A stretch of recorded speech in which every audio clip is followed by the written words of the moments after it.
Several months ago, I got a call from a good friend that a mama raccoon was killed in his attic, and he believed her babies were still up there. After a day of crawling around in itchy insulation during a Texas heat spell, we guesstimated their location by zeroing in on occasional soft whimpers. After tearing his ceiling apart with a crowbar, we were able to retrieve 4 heart-melting baby girl raccoons. Now, what do you do with 4 orphaned baby raccoon girls with their eyes still closed? You might be able to drop them off at a local wildlife rehabilitation center. You can raise them yourself, or if you know a red-headed supermodel with extensive experience rehabilitating mammals, you can take them to her. This was an easy decision for me. Again, it's been several months and I'm curious to see if all the babies are still alive. If they are, I'd like to know how they were raised and how they're doing now. So let's go find out.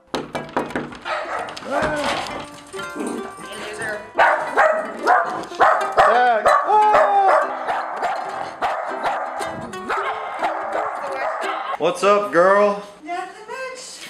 Dodging the heat. Yeah? What's up with you? I'll just coming to see those baby raccoons, see how they're doing. You want to head out? Let's do it. Alright. Wow, so these are the little babies. The babies. Wow. That's Bella. Hey, oh, you got And the little girl, camera. everything. I'm going to go over here. You Okay. go ahead and let yourself in. All right. Follow me over here. All right. The old follow the pretty redhead trick never fails. Oh, look at the little raccoons. Hey, there's raccoons everywhere. Hey, little friend. Can I pet them like if I reach with my hands, does it make them nervous? No. No, they start playing and they play with you like you are one of them. And they don't want to bite or anything? They will in probably about 5 minutes.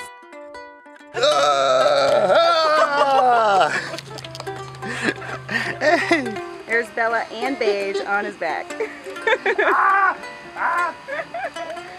That's why she's called Bella. Yeah? Because of the vampire neck biting. Whoa, they got my hair. So they're just grabbing and pulling on everything. Yeah, they love to grab and feel textures. So that's like their favorite thing is the just feeling new stuff. Can I just grab this one and pick it up?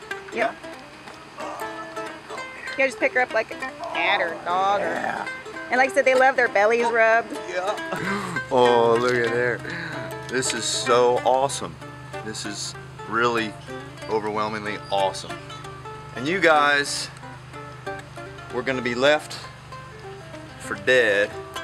You know, they don't have, you know, mama issues, do they? I guess you're mama, aren't you? Yeah, became mama. I think this is the most adorable thing I've ever seen in my life. Isn't it? When you first brought me the coons, I think they were probably a week old. Their eyes weren't open and they weren't mobile at all yet. And the first thing you want to do is make sure that they have had food recently. And you just can mix up your formula of your own, or you can get some kitten replacer milk. Either one of those work. I have a recipe for a formula that I use personally. Condensed milk and some whole milk and 2 egg yolks and a teaspoon of Karo syrup. He's Yeah. Is that Willie? He's giving me a wet willy. You spell it out yet? Oh, no, not at all. Oh my God, that tickles so bad.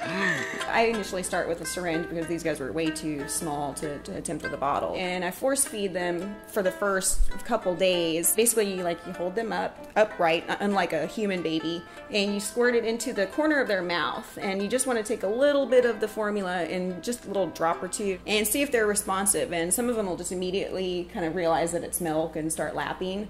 And others won't respond at all, so you gotta just keep trying. Oh, ah, Oh, no. not the cowboy boots. Look what you did to my boot.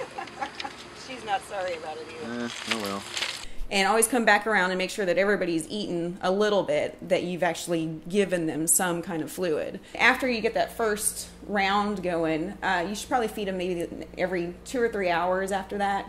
And again, just a little bit at a time. Usually, like I said, within a couple days, they're starting to respond and they realize that that's their source of food. Once they start responding, you can feed them until their bellies plump out. But at that point, stop, because they'll just be too full and they'll just be slugs laying there.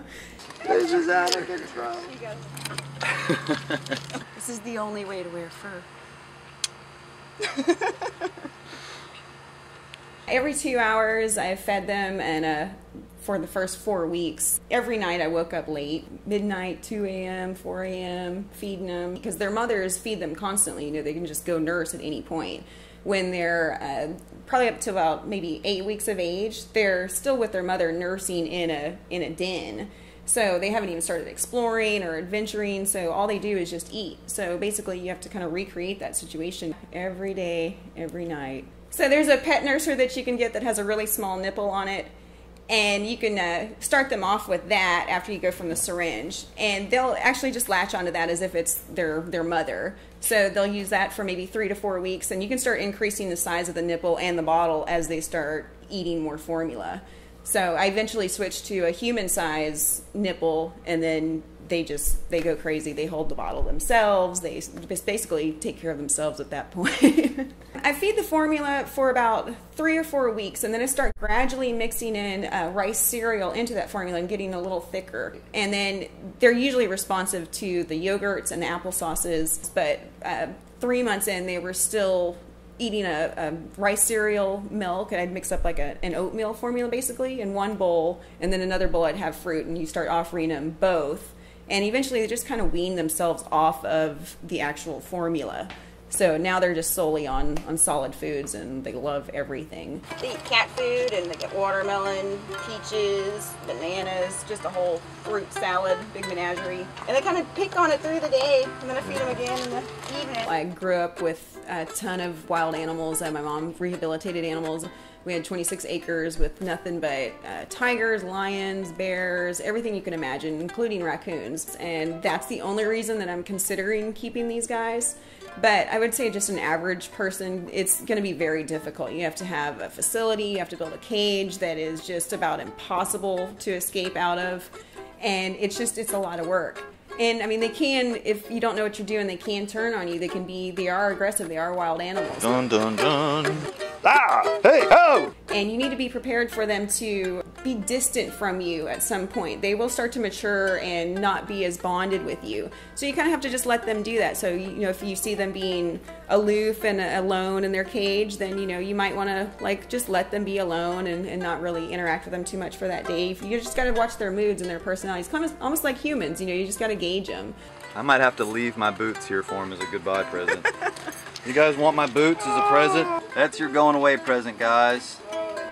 If somebody is going to keep a coon, then the best thing to do is spend as much time with it as possible.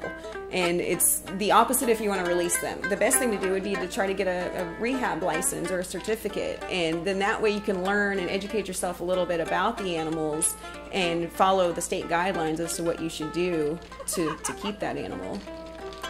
If you do happen to find some abandoned babies, you know, check for a day or two to make sure that the mom isn't actually coming back, because they will come back, and just because you don't see her doesn't mean that she's not there.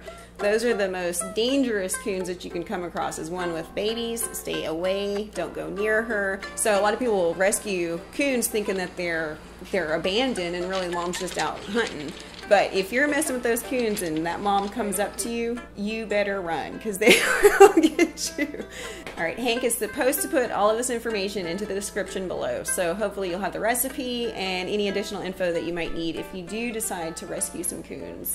All right, guys, so if you're thinking about raising raccoons, you might want to consider what you're getting yourself into.